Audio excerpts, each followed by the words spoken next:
In this video, you're going to learn about the enum type in GraphQL. Enums are just another tool in our tool belt allowing us to better model our application data, and I actually want to start off with a definition of enums, then we'll move on to some practical examples, and finally we'll implement it in our app. Right here though, I have a three-part definition describing what an enum is. Enum is short for enumeration, and I just want to read through this definition, then we'll go through it again with an example.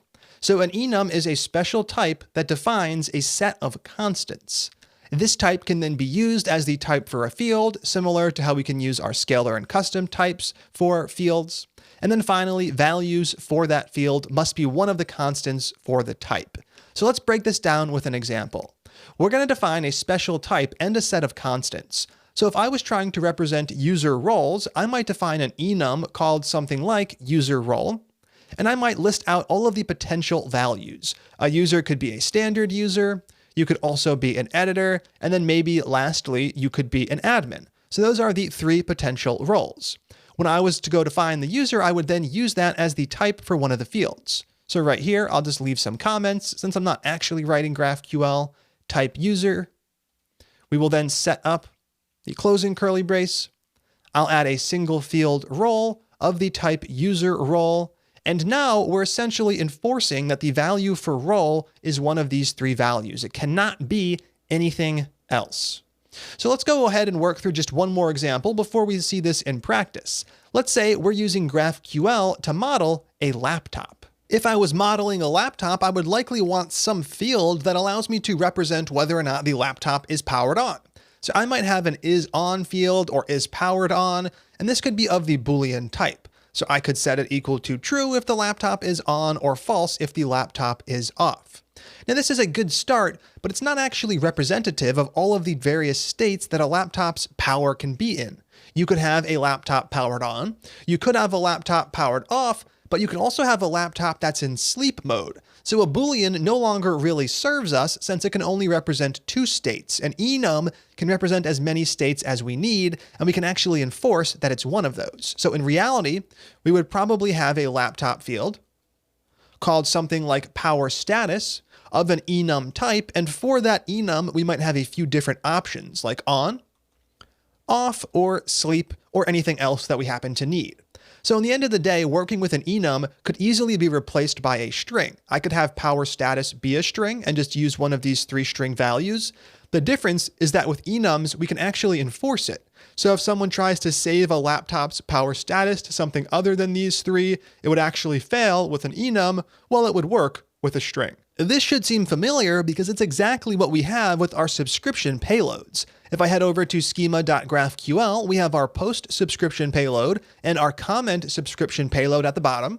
Both have a mutation field of the type string, but in reality, the value can only be one of three things. It's either created, updated, or deleted, so it would be better to actually use an enum, making sure it was indeed of one of those three values. Now, in this case, the mutation value is always coming from the server to the client, so it's not as important to use an enum. When the data is coming from the client, it's even more important to use an enum because we can actually enforce that it is of one of the constant types. So let's go ahead and see all of this in action. What I'm going to do is create our enum right here, and we actually start with the enum keyword, then we go ahead and give it a name. I'm going to call this mutation type. And we're going to set up inside of here the potential constant values. Now, it is a typical convention to use an uppercase character set for all of these values, though it is not enforced. So you could use lowercase as well. So for example, if I was modeling that laptop, I could use on, I could use off, and I could use sleep. In our case, though, we are modeling the mutation type. So I'm going to use either created, updated, or deleted. Awesome. Now that we have our mutation type in place, we can actually use this instead of using the string for both of these fields. So right here, I can go ahead and use mutation type, making that non-nullable, and I'll do the exact same thing down below for comment subscription payload, referencing the mutation type.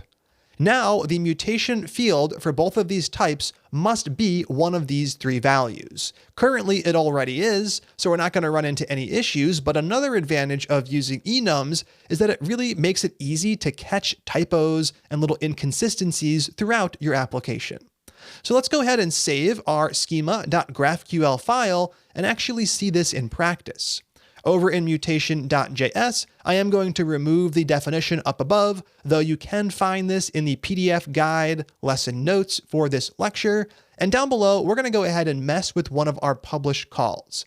I'm going to mess with the create comment method. Right here, we have our pubsub.publish call. And I'm going to change the mutation value to something that is not listed in our enum definition. So right here, created is indeed listed. I'm going to misspell that.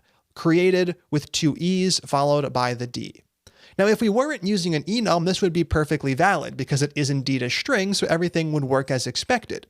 Now that we are using an enum though, we're actually going to get an error when we try to send this back because this value is not listed in the enum type. It is not listed here. In the end of the day, our enum values are represented as strings, so the fact that this is a string is great. Now let's go ahead and test it out. I'm going to move over to GraphQL Playground. I'm going to resubscribe to our comments for post 10. We can see it's listening. Then I am going to create a new comment over here in the Create Comment tab. It's all ready for post 10, so I can just fire this one off.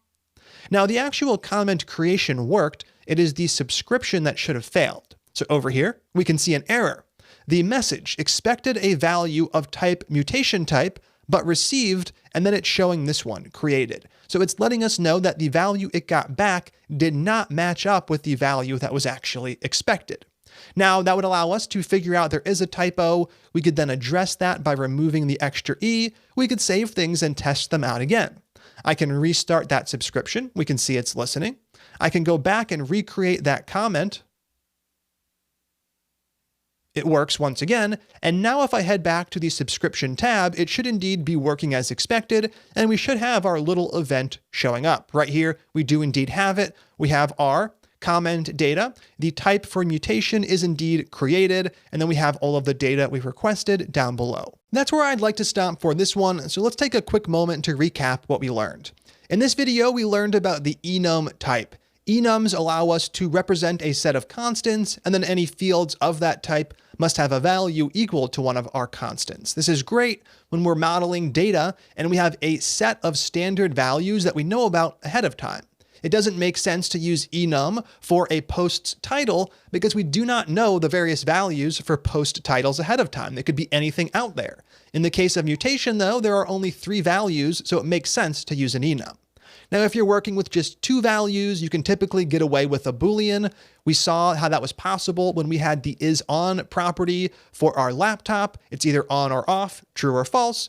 When you start to get into 3 or more potential fixed values, though, that's where the enum comes in handy. So if we were working with a laptop, we would have on, off, and sleep. Here we're working with mutation type, and we have created, updated, and deleted. All right, that's where we're going to stop for this video, and that's where we're going to stop for this section. In this section, you learned all about subscriptions and how you can fetch real-time data from a GraphQL backend.